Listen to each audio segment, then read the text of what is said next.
waxaad hooyo caruur haysata sax soo dhawo sallu calaa nabi hooyada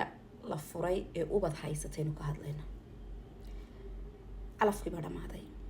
guurku inuu burburo ama furiin dhaco experience baa laga kororsadaa company haddaad maanta dhisto oo ganacsiga uu kaa burburo maxaad ka kororsanaysaa aqoon ah sidee wax u dumeen halkuu khaladkaasi ka yimi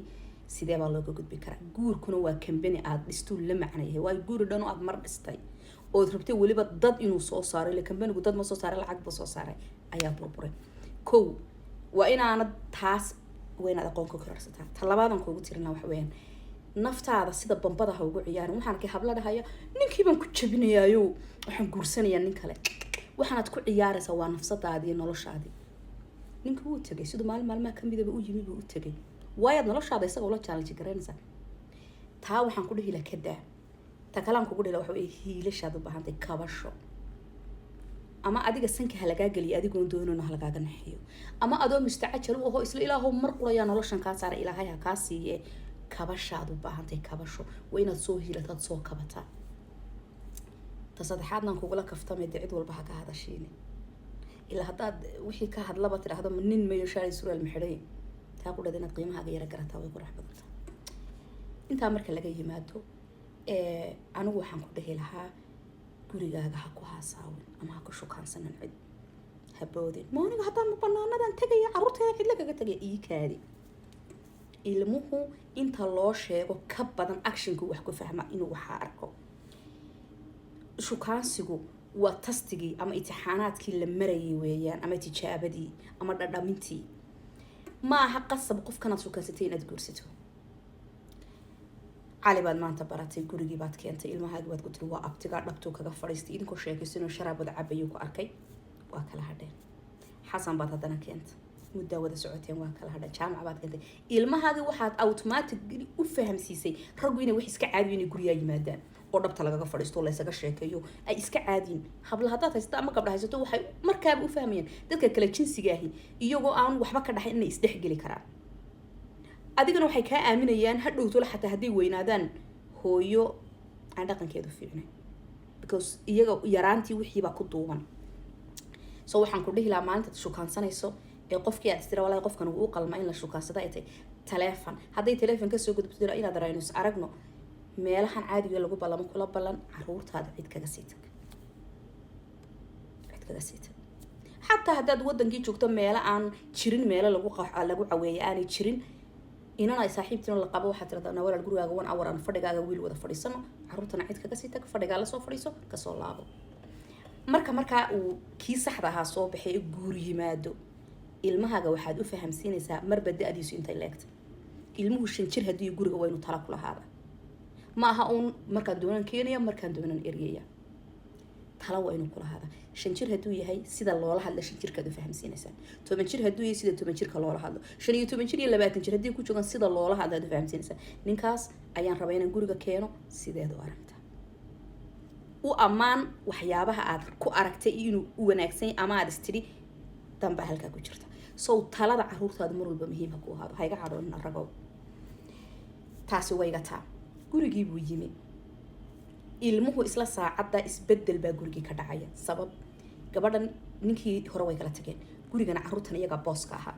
fadhigaas lagu boodboodi jiray talaagada saacada la doono la soo rogi jiray sariirta adoo hurta saqda dhexe baa 15 jirku intuu laga ka soo gal markaa waa maxay oo waan cabsaday markaas ay jirtay iska soo seexo saacada la doono adoo hurta baa sariirta dhakeeda inta lagu boodboodi jiray waariga tagaan ka jiifsada wixii oo dhan baa mar automatic soo rogay example ninkii baa soo shaqeeyay uu jiifsaday waxa hooya aamus adeerkiin baa hurday isla markaaba maxay qiimeynayaan iyaga qof ka qiimo badan inuu yimi hatta adigu waxba uga ma jeegna la soco waxba la qulbaa gadiyay oo maxartay qolkii hurdada la soo galay waxa hooya waa ceeb adeerka markuu hurdo marada ka dhici karta ha ugu galin qolka markaaba maxay iyagu dareemeen qolkii iyagu ay iska lahaayeen xilligay doonaan gali jireen cid ka muhiimsan inay timi maxaa markiiba adiga lagu tirinaya hooyadu inay ninka xaqiisa jirto waxba way iyaga aqligooda inta maraya dadka waaweyn kama hadlay ku yar banka hadlay soo sifayowgaasi aad uga gudubto ninkana waa inaad si gaar ah wax ugu sheegi kartaa gabadha runta aan ku sheego haddaad rabto nin iyo caruur aan is dhalin inaad guri ku wada hayso waa adiga oo laba jabhadood oo qoryo isu sita dhexdooda raba inaad nabad dhigto dhiga maxay qabsada samir aad u badan baa laga rabaa aad u badan taa waan kugula talin ta kale laga rabaa waa maxay waxa laga rabaa eegma dheeraado ishaadu inay saa u furnaato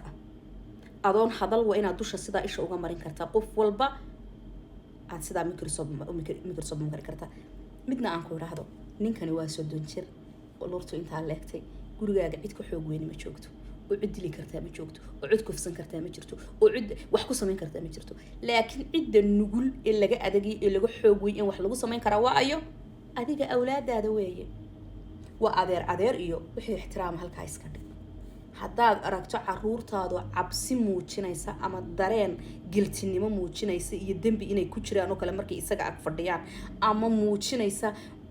waa inaad gaar ugu yeedhaa tiraahda hey xariifka cusub maxaa warka si tartiib laakiin haddaad marka u horeysa bataado waa adeerka ilmu waxba kuma sheegayo waa wuxuu arkay adigu isaguna isku qolatiinba macnaheedu in adiga isagu isku meel ka soo jeedaan oo aad ka xigsanayso uu arkay soo waxba kuma sheegay taasina waa ta dulmiga in badan bad caruurta ku keenta ti video ganu dheeraada idinku mar raalli hada ta kalaam kugu la talin lahaa marka eegmada mas'uuliyad baa ku saaran laba qolo oo kala kaana inaad guri isugu keentay samirka mar labaad baan kugu celinay waa inaad aad samir badnaataa cidda laga adagay cidda la xoogi karo cidda wax lagu sameyn kara waa cidda adiga ka soo go'day ishaadu waa inay sidaa u furnaataa isagana waa inaan lagu dulmin guriga caruurtaadana waa inaan lagu dulmin way xiradoodii iyo gurigoodii baa loogu yimi xiradoodii iyo gurigoodii iyo bogcadoodii ku buculog doonayeen baa loogu yimi isagana waxa ka saaran xaqi sawjnimo iyagana waxa ka saaran xaqi barbaarneed sooyay isaga ka khaldamay sakalaan kugu la talinayo waxaan hablaha Soomaaliyeed aan ku arkay ninka caruurta haw adeejinin adaa lagu guursaday wala cabaanay meeyaga ku leeyay uur baa leey meeyaga uurka ku yeelay ninkii ku yeelay laga rabaa daryeelkiisa laakiin caruurtii haaya to ma ka xikaraarada adeerka qadada uge orod hooyo dharka u dhaq orod hooyo guriga soo kala hagaaji hooyo orod sirta soo giiji hooyo orod qolka uunsi ugu soo shubnaa waayid ugu adeejinaysaa inanta ninka waayid ugu adeejinaysaa nin gabadhan yar muu guursan aduu ku guursaday haddaad ilkaha ku sidoo kaco u shaqeey haddaad shaqo doonaysan u shaqeysan la aduu ku qabay ha u adeejinin ilmahaaga ninka ha u adeejinin sababtu tahay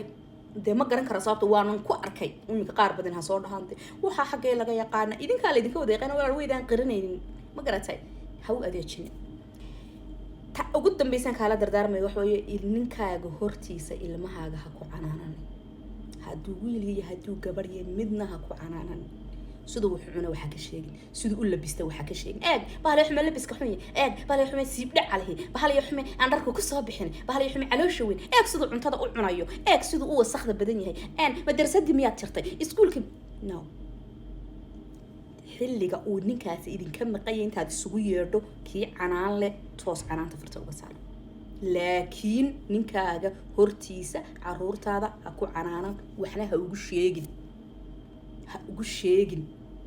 ma waxay kula tahay markuu maanta kugu arkay ninkii aqli leh uu ka cilminaya akhlaaq iyo daa ubadka ku dhig laakiin hadduu doqon noqday ka calafka kugu dhacay oo horta ilmahaaga hortiisa ku disho ama ku canaanato ma waxay kula tahay inuu adigu birta ku cisayn doono isaga maya intuu ku dhaafo ayuu wixii aad ku samaysay ka badan ku samayn doona waayo hadhowna uu kugu diri waayo wuxuu arkay inaad nugushay wuxuu ku dhinaayaahe marka ninkaagu hadduu is yiraahdo adiga iyo ilmaha dhexdooda gal kuma qaado magaaladaba haday burburiyaan isaadan u shaqo xataa ayaa ku dirsaday dhexdii waaya hadaad hal maalin ka yeesho haye ma sameeyeen wallahi tirado waariya maxal haw sameeyeen halkaas uu ka daba gelaya lagama yaabo inuu ka hadha caruurtaas lagama yaabo ilaa uu guriga ka yariyo adiga isagu kaligiisu noqotan waayo isaga dulsaar bay ku yihiin dulsaar bay walaala ku yihiin runtaan ku sheego soo intay halka gaar leed hortiisa ha ku canaanan ilmahaaga waxna ha uga sheegin waxna ha ugu weydiinin ma isfahantay waxaan kugula talin lahaa ugu dambeysay video ku dheeraaday wax samayso ku gaara walow kaana screen intaad xidhidhay iibi dhuxul iibi xawaashi iibi duruucshiidii baati jarjaro iibi waa inuu ku arka caruurtaadu inay adiga kugu tiirsantay laakiin haddaad saaga macayso dul saarato tiraada biilkii keen wuxuu ku arki doonaa adiga iyo caruurtiisu meenaad isaga ku nooshiin dabadna sidoo doonu ka yeeli doona samayso wax ku gaaro kugu arka inaad dhaqdhaqaaqayso qasab ma inaad banaanka u baxdaa qasab maaha baati cadaro unsi screen wuxuu guriga ku xidh juqul jalaato ha arka inaad adigu tii qof wax ku tiirsan oo laakiin haddii kale uu kugu dul socon doonaa caruurtaad waxyaabaha ay ku xun yihiin ama kulliitaan ha u sheegin weligaa ha uga sheekin ninkaaga sidoo kale adiga iyo ninkaagu waxyaabaha isku qabateen caruurtaada